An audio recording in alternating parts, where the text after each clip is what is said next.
Rap fans know all about the drill scene that blew up in Chicago and changed the whole rap game.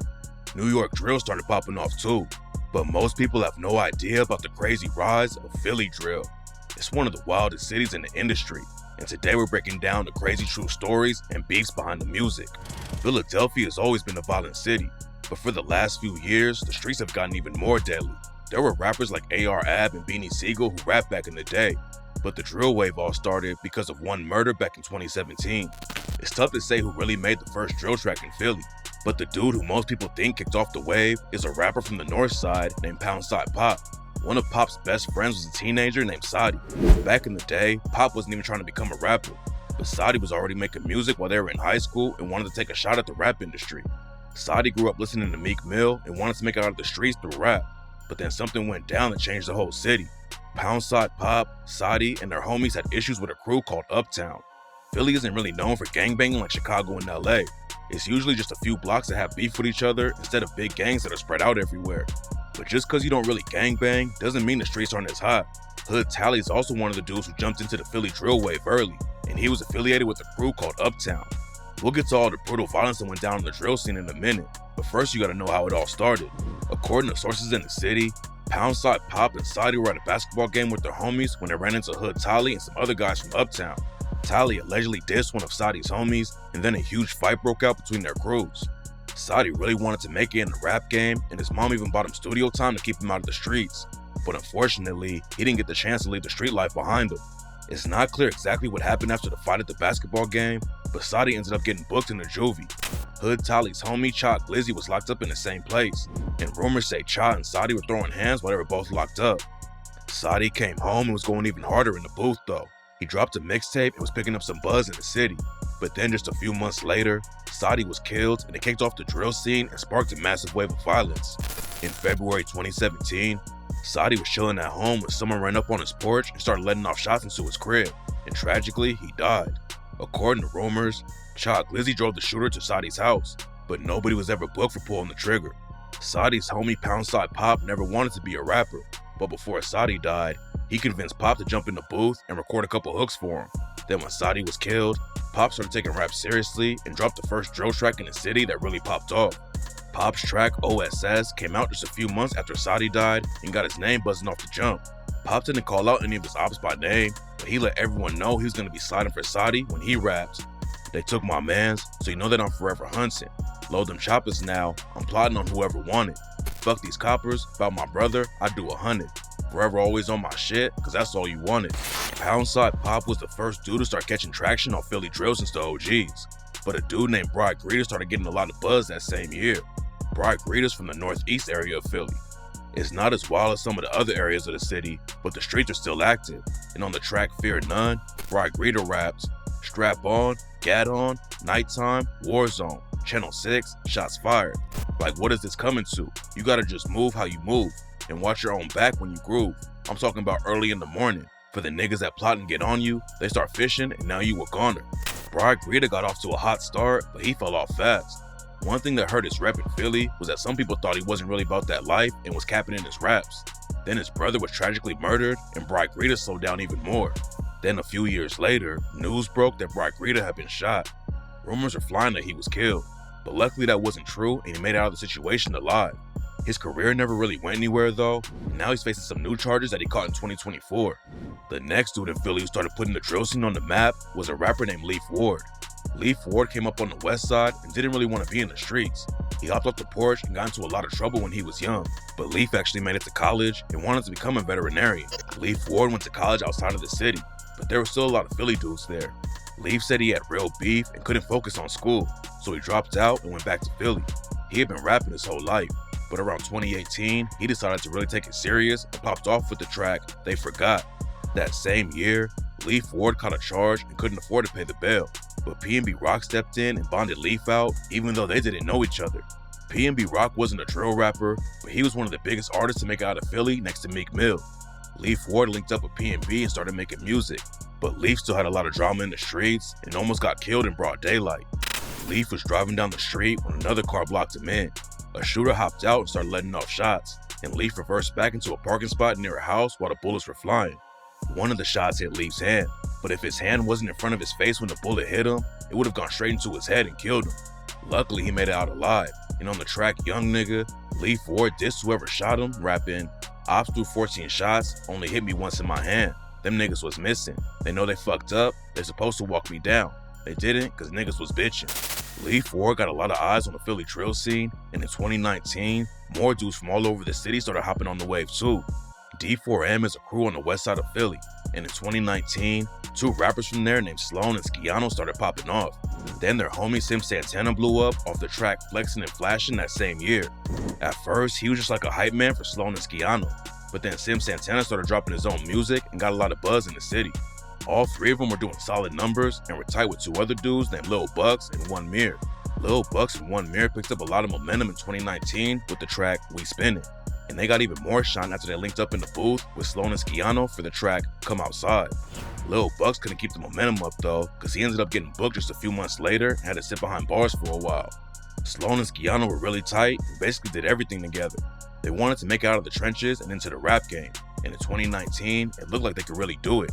But less than a year after they started getting some shine in Philly, Skiano was tragically shot and killed. 2019 is when a lot of people outside of the city started hearing about Philly drill for the first time, but 2020 is when all the dissing and violence went to a whole different level. But before we dive into the new wave of Philly drill rappers, this is what was going down behind the scenes. After Sai was murdered in 2017, rumors are flying that Chiraq was involved with the hit somehow, and it sparked a beef that got a lot of people killed. A couple of months after Sai died, Chiraq's homie Stooks was shot at a party and almost died. It was allegedly said to be get back for Sadi's death, and the next person who died in the beef wasn't even affiliated with everyone. A dude named Jalil Mitchell knew Sadi, and after he died, he started wearing a hoodie with Sadi's name on it to honor him. Mitchell wasn't active in the streets, but rumors say that Sadi's ops spotted Jalil in the hoodie and killed him over it. Before Sadi died, he was allegedly hooking up with the same girl as Chiraq's homie, Wee. Wee and Sadi went to the same high school, and that's how Wee allegedly knew where Sadi lived and dropped his location to Chiraq. According to some sources, Wee wasn't really active like that, but a few months after Jalil Mitchell was killed, someone pulled up on Wee and shot him to death. Chiraq also got shot around the same time, but then he ended up behind bars again. Cha was allegedly putting heavy pressure on the ops in the streets, and when he got out of jail, Chiraq hopped on the drill wave and started dissing in the booth too. Sadi also went by the name Zoo, and after he died, his homie started calling himself Zoo Gang. Rumors have been going around for years that Cha was involved with Sadi's murder. He was in and out of jail while the Philly drill movement was starting up, but in 2020, Chiraq got in the booth and dropped the track No Lack. Chiraq took shots at Lee Ford, and a lot of fans think he confirmed he was there when Sadi died after Cha rapped, "Niggas keep talking about bodies, I put the zoo on the map. I put my gang on my back, no Cha, then they probably wouldn't rap.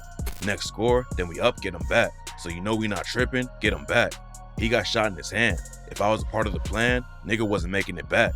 And you want to meet the Lord? That's a fact, cause ain't no time frame for that. Why you keep talking about gats? It's rap. Either way, you turn to a pack. Just ask. I'm smoking Zoo, we can match, No Lack." No Lack was running up big numbers and put Chiraq in the spotlight, but just a few months later, two Zoo Gang affiliates allegedly shot him to death. Chiraq had a lot of ops in the city, and they started dissing his death immediately. Sai Pop dropped the track Zoo Gang Soldiers and rapped, "All these bitches round the gang trying to steal the lingo. Cha runs, bitch, that's all the gang smoke." Then Sai Pop's homie OT7 Kwani dropped the track ZOO and rapped, "Last nigga played with Zoo name? Shit, got him stepped on. I know you remember, you can't forget it cause you was next to him. I put that on God, we catch a man and we gon' take it there." They said that his body had left the scene, but shit, his face still there. Chiraq was also affiliated with the Black Flags, which is an alliance between other blocks like NLB and Blumberg. Blumberg was also cool with another crew called 5 Up, and all of them had rappers who started buzzing in 2020 like Blumberg G's and 5 Up Newski. But the biggest rapper who repped the crew after Cha died was Cha's homie, Hood Tally. 2020 was a big year for the drill scene in Philly, but in 2021 it got even crazier. A crew on the west side called YBC was one of the most hated groups in the city. They had beef with groups like the Campers and the Clappers, and in 2021, dudes from YBC like J100, Reek 1200, and F5 hopped in the booth and started taking shots at their ops. YBC was getting some buzz in the rap scene, but at the same time, they were putting major pressure in the streets. And in May 2021, they killed 2 ops in less than an hour. It's not clear exactly how it went down, but on May 27th, Nazir Marks was shot and killed. Then around 45 minutes later, a dude named Kanye Pittman was also murdered. Drill rappers diss dead ops all the time, but Reek 1200 took self-snitching to a new level when he jumped on the track No Get Back and raps, "Don't get it twisted, bitch. I still pop it out that cut. He out of luck. Caught his ass up on that side. He shoulda ducked. We spin back to back, 2 bodies in 1 day. They know what's up. We get it done. Get that drop and drop his ass. This shit for fun." Reek 1200 tried to do the race and went on the run for a year, but eventually the cops caught up to him, and now he's serving 35 to life for the murders of Nazir Marks and Kanye Pittman. Reek's homie Baby 1K got hit with the same sentence. Their homie Baby Wick went down for 20 to 40 years, and F5 got 12 to 30 after pleading guilty. Another rapper cool with the Black Flags named G12 Za also started popping off in 2021. He was cool with the rapper named NSU Shido, and they blew up off the track Gangsta Party. Shido was on his way up, but later that same year he saw his homie Neef Curry die right in front of him and almost lost his own life too. In September 2021, Shido and Neef were driving down the street when someone pulled up and started letting off shots. Shido told Say Cheese TV that he pretty much blacked out when the shots started going off. I heard the first shot, then the second joint, just like everything was like, you know how that should be. Like, you be out for a second. I was out for like a second. I was like out for like a couple seconds, then I opened my eyes and shit. And like, you feel what I'm saying? It damn near was almost over, but like when you blacked out, you blacked out. But he ended up getting hit twice in the head and was rushed to the hospital in critical condition.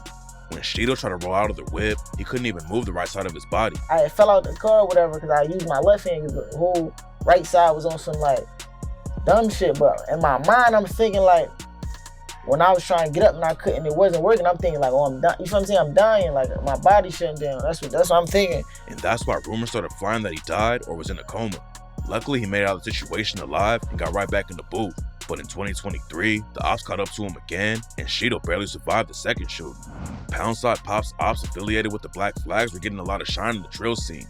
But then Pop's homie, Berg Street Man Man, hopped in the booth and started putting pressure on him. Berg Street Man Man started dropping tracks in 2022 and was running up big numbers. But the craziest thing he did was drop a diss track and even filmed a video for it in op territory. Man Man took all kinds of shots on his track, 6 feeders. According to street rumors, he was allegedly involved in a shooting where NSU Shido got hit in the head and Neef Curry was killed.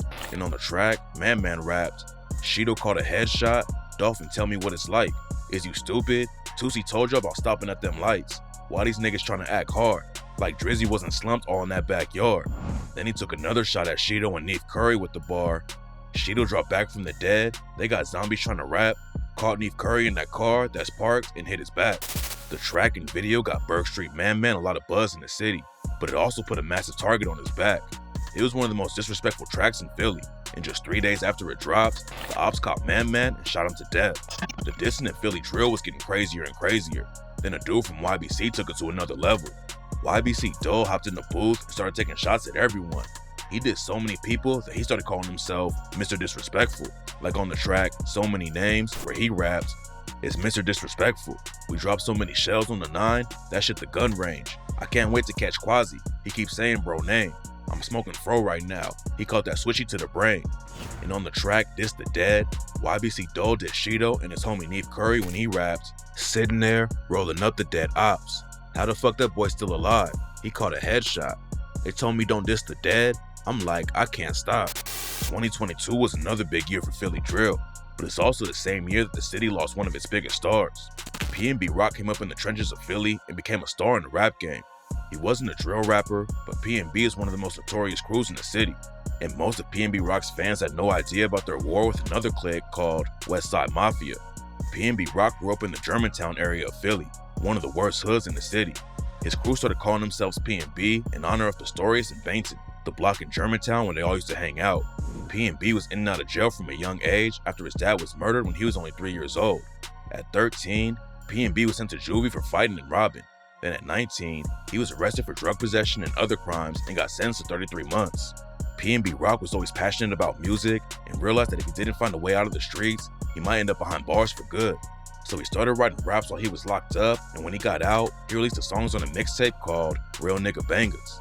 The success of the tape got him a deal with Atlantic Records, and not long after dropped his breakout record, Selfish, which peaked at number 51 on Billboard. So basically overnight, P&B Rock went from being an unknown Philly rapper to one of the biggest up-and-coming stars in the game. Back in 2016, P&B Rock's brother, Steph, was shot and killed right when P&B was blowing up in the industry. Nobody knows for sure who pulled the trigger, but some street rumors claim it was a dude from the Westside Mafia named Nemo. According to rumors, the beef between Westside Mafia and P&B started after Nemo got into a fight with a P&B member at a local club. The fight led to more shootings between the two crews, with another P&B member getting hit. Nemo supposedly called P&B Rock looking for him, then pulled up to the 6100 block of Baton Street, where P&B had been earlier that night. When he got there, P&B Rock was already gone, but he spotted Steph sitting in the car with a girl. Nemo allegedly started letting off shots, hitting Steph in the chest, causing the car to roll down the block to Herman Street before crashing into some bushes. Steph was pronounced dead on the scene when police showed up, and somehow, thankfully, the girl wasn't hurt. Then around a year later, Nemo was shot and killed. Allegedly, there was a bag on his head after Nemo took out Steph. On July 4th, 2017, Nemo was at his girlfriend's house on the 6300 block of Moreland Street visiting his 3-month-old son. According to his mom, Nemo got a phone call luring him out of the house, but when he stepped outside, he was ambushed and ended up getting shot. He was rushed to the hospital, but ended up passing away a day later. P&B Rock didn't ever hop on the drill wave, but the younger dudes in P&B started dissing their ops in the booth.